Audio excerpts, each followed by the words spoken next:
तो शुरुआत करते हैं अपने सेशन की। आत्मनिर्भर भारत।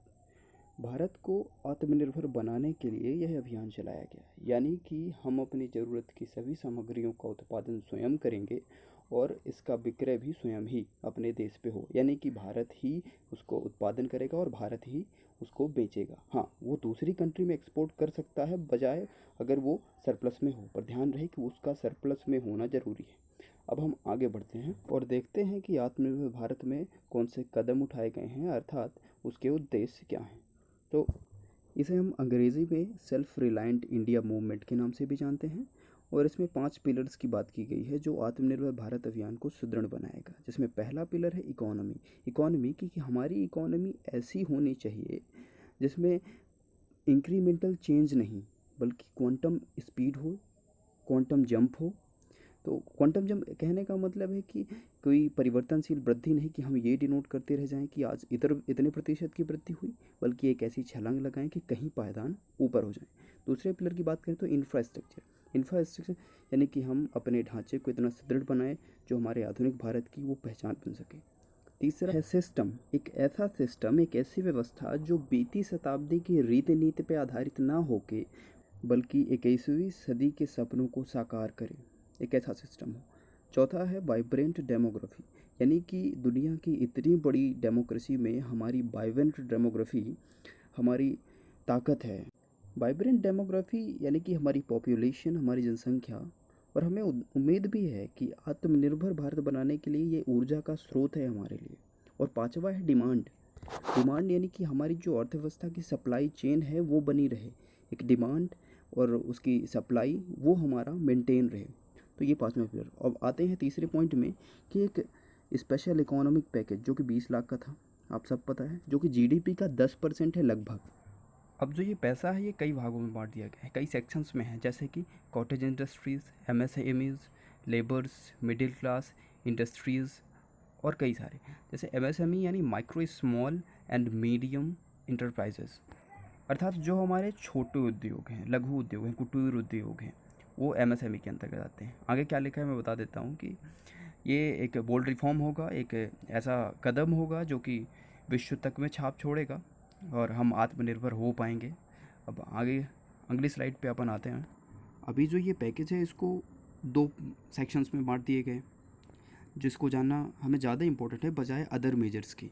तो पहला पैकेज है कि प्रधानमंत्री गरीब कल्याण पैकेज, जो पहला है उसमें 1.70 लाख करोड़ एक रिलीफ पैकेज घोषित किया गया, जिसमें इंश्योरेंस कवर दिया गया। और ये 1.70 जो लाख करोड़ का पैकेज है ताकि हम इस कोरोना के अगेंस्ट जो फाइट कर रहे हैं उससे लड़ सकें और जीत सकें। जिसमें पहला है कि इंश्योरेंस कवर दिया जाता है 50 लाख का, जो हेल्थ वर्कर हैं हमारे, जो हेल्थ वर्कर जैसे डॉक्टर, मरीज।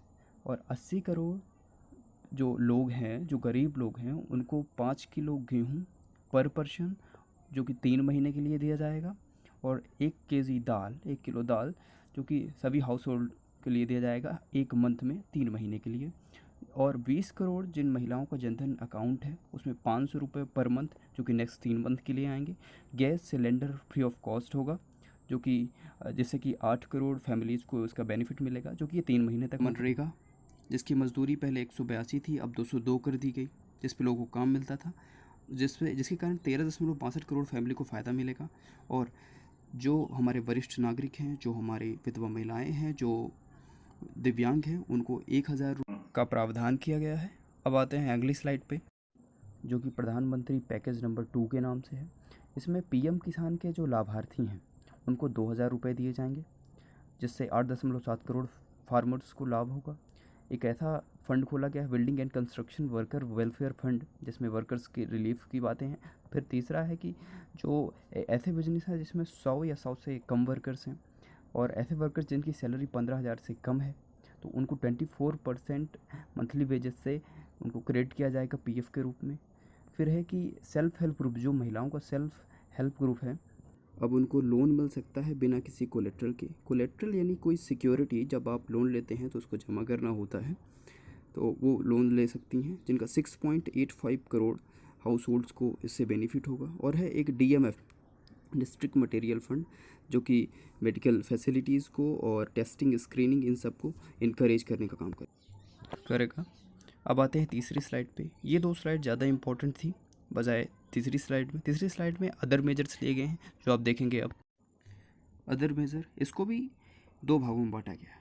पहला, इसमें ये बातें हैं मोटी मोटी मैं बता देता हूँ कि जो आरबीआई लोन देती है स्टेट या सेंट्रल गवर्नमेंट को और उसको रिटर्न करना होता है तो उसका overdue duration, overdraft duration limits जो है उसकी बढ़ा दी गई हैं। और जो आईटीआर फाइल करने वाले थे 5 लाख तक का, तो उसको इशू कर दिया गवर्नमेंट ने, जिससे 14 लाख टैक्स पेयर्स को इसका बेनिफिट मिलेगा। और एक ऐसा है जिसमें ये दोनों चीज़ें, दो पॉइंट्स हैं जिसमें 18,000 करोड़ का रिफंड एक टैक्स पेयर्स को मिलेगा और 15,000 करोड़ का एक इमरजेंसी हेल्थ रिस्पांस पैकेज जारी किया गया है जो कि मेडिकल फैसिलिटी को बढ़ावा देगा। अब हम बढ़ते हैं आगे चौथी स्लाइड पे, जो अदर मेजर्स नंबर 2 है।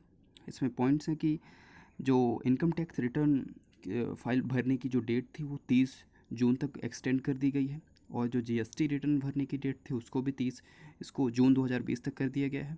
और रिलैक्सेशन दिया गया है, जो एटीएम के चार्जेस आपके कटते थे विड्रॉल प्रोसेसिंग पे, तो 3 महीने के लिए वो फ्री हो जाए, अर्थात वो नहीं कटेंगे।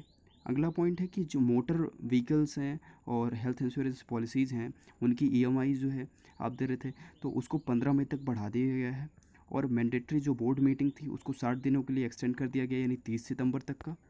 और जो अदर जर्नल्स मीटिंग थी उनको वीडियो कॉन्फ्रेंसिंग के थ्रू किया जाएगा। अगर वोटिंग की अनिवार्यता हुई तो ई वोटिंग की जाएगी उस पर। और यहीं से हम अपने वीडियो को समाप्त करेंगे और जो अदर मेजर्स रह गए, जो भी कुछ आरबीआई के स्टेप्स हैं उसको हम अगले वीडियो में कवर कर लेंगे। तो यहाँ से समाप्त करते हैं और thanks for watching my video. और गवर्नमेंट की ऐसी कई नीतियों के बारे में आपको अगर जानना है तो आप सब्सक्राइब करें हमारे चैनल को और जुड़े रहिए हमारे साथ। और लास्ट रिक्वेस्ट कि घर पे रहें, सुरक्षित